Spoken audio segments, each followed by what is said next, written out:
Nickelback, a band you either love, hate, or love to hate. All right, here we are in the hallway. There's another place you guys can't get and people you can't get to talk to. My buddy Nickelback. Well, my buddy's Nickelback. How are you? Good, doing good. I don't know if it's a band if you say the plural or the singular. Are you my buddy Nickelback or my buddy's Nickelback? Hello everyone and welcome to Rock Feed, the best place to get all of your rock music news, docs, and more. If you are new here, please be sure to hit that subscribe button and click the notification bell so that way you're always aware of when we drop breaking news. Nickelback first formed in 1995 in small-town Hanna, Alberta, Canada. The band's current lineup consists of lead vocalist and guitarist Chad Kroeger, rhythm and backup vocalist Ryan Peake, bassist Mike Kroeger, and drummer Daniel Adair. Nickelback was originally a cover band called Village Idiot. Brothers Chad and Mike Kroeger, their cousin Brandon Kroeger, and Ryan Peake. They would play covers of popular current songs all over the college circuit. Chad would then later go on to convince his stepfather to loan them $4,000 so that they could record their first EP titled Hesher. Chad has said in an interview with Loudwire that only $2,000 was used to make the EP, and the other $2,000, well, that was used to buy and then later sell magic mushrooms. After Hesher, the band would self-release their first full-length album, Curb. Roadrunner A&R Ron Berman has said that one of his West Coast scouts sent him a copy of Curb and he was impressed. So he went to see the band perform live in Vancouver and said, "I immediately got the chills. I thought their song Leader of Men was a smash hit." And while he wasn't entirely wrong, that wasn't a song that would make them a household name. I will admit though, I personally love that song. Berman would then spend the next 3 months trying to convince his label bosses that they needed to sign Nickelback. Ultimately, Berman's efforts would pay off, and in 1999, Nickelback signed with EMI and Roadrunner Records. This signing would be Roadrunner's first adventure into mainstream rock. Nickelback would then release The State in 2000, which would produce 4 radio-friendly singles: Old Enough, Worthy to Say, Leader of Men, and Breathe. The State went gold and 8 years later would eventually go platinum. After release of The State, Chad would then break down every popular radio-friendly rock song and try to dissect it to see why it just became so popular. Chad has said that this is why How You Remind Me sold so well, because it's all about a relationship which is universal and it contains catchy hooks. And Nickelback fun fact? Silver Side Up was actually written before The State was even released. Silver Side Up sold over 177,000 copies in the first week and peaked at #1 on the Canadian album charts. How You Remind Me, which I have to admit again, it was catchy and had me singing along every time that they played it on the radio, which happened a lot. And their next single, Too Bad, also became #1 on the mainstream rock charts, followed by Never Again, which, you guessed it, also became #1 on the mainstream rock charts. It seems that Chad breaking down and dissecting popular music wasn't such a bad idea after all.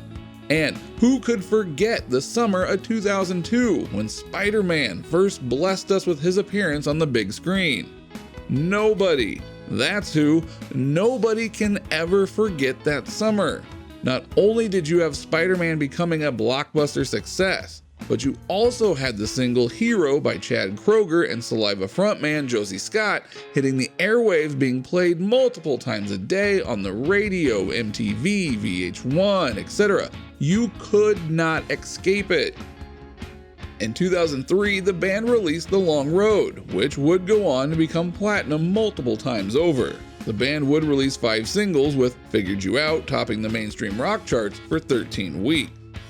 In 2005, they would release their 5th studio album with All the Right Reasons, again producing another 5 singles off the album, with all 5 hitting the top 20 and 3 of them hitting the top 10 in the US. That album sold over 19 million copies and was, in 2017, certified diamond. All thanks to songs like Photograph, Side of a Bullet, Far Away, and Rockstar.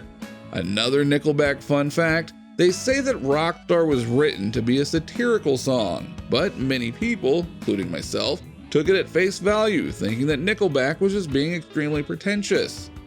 Nickelback would then release Dark Horse in 2008. While the album was not as successful as All the Right Reasons, it would still go on to be platinum multiple times over. Dark Horse would receive mixed to negative reviews though from critics. Nickelback then had 3 more albums released, but none of them would perform nearly as well as All the Right Reasons. Now don't get me wrong, they were definitely still successful albums, but it seemed as if the mainstream rock formula that had kept them going all this time was finally starting to dry up. There has been talks of them releasing a 10th studio album, and Mike Kroger has been quoted as saying that he would like the music to move in a more heavy metal direction. Or he just wants to do an album of a bunch of Slayer cover songs. Was he joking around? Maybe, but after playing mainstream rock for 20 years, my guess is that he's very serious. So what do you guys think? Could Nickelback put out a metal album and still be successful? Would their legions of fans still listen if they ever went heavier? Would metal fans around the world who claim to hate Nickelback even give them a chance? Which brings me to the second part of this video. Why? Why does everyone seem to hate Nickelback?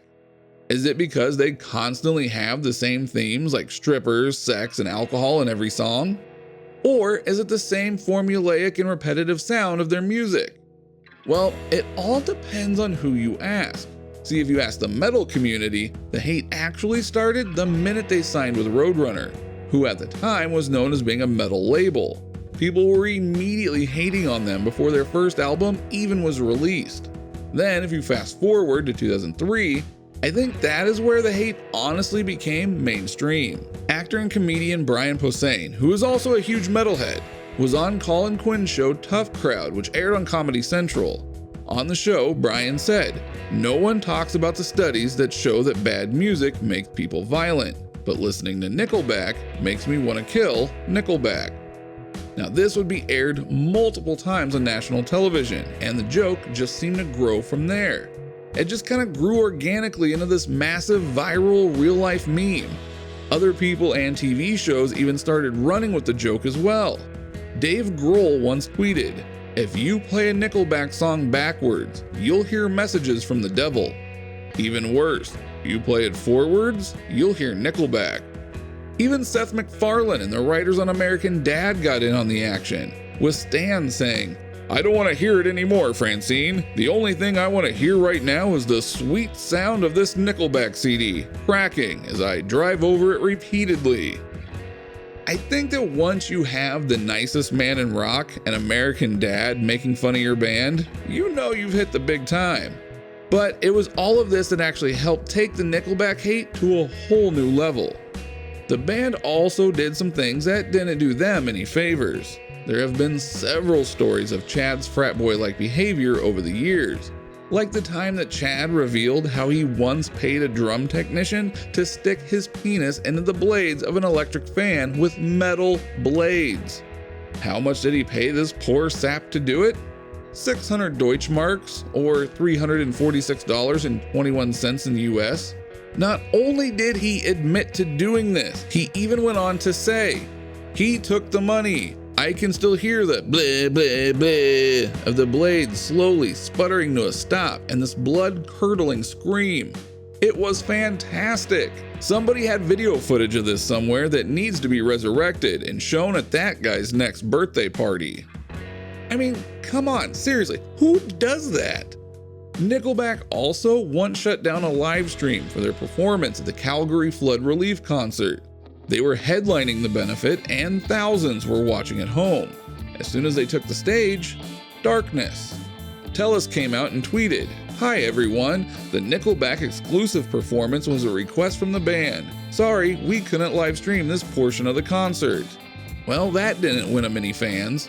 And let's not forget songs like Rockstar, which we now know is supposed to be satirical, but is it? And Something in Your Mouth. These two songs in particular have really turned off some fans with their lyrical content. Although beginning in 2016, the band did start to take the hate in stride, even tweeting back to people who would message them trying to be funny by providing their own insults. Chad has said that nobody can make fun of Nickelback more than themselves. In 2002, while playing a metal festival in Portugal, people started throwing stones at the band. They were only into their second song of the set before they gave the crowd the bird and walked off. Now, to be fair, Chad did do an interview later on where he said that he had no idea what they were doing there. He said that if he had paid to go to a metal festival, he wouldn't want to see Nickelback either. When people were asked why they hated Nickelback so much, it really boils down to a few things. Some said that their music is unoriginal and every song sounds the same. Others said that it had to do with Chad's childlike behavior. And while those things may be true, I ultimately think it comes down to jumping on the hate bandwagon. That's right, I said it. You see it all the time though with movies, sports, music, etc. People don't have a real reason to hate or love something. They just see other people hating or loving it, so in order to fit in, they hate it or love it as well. It's just the way that society works. And after a few years of being the butt of every joke, the hate for Nickelback just became larger than life.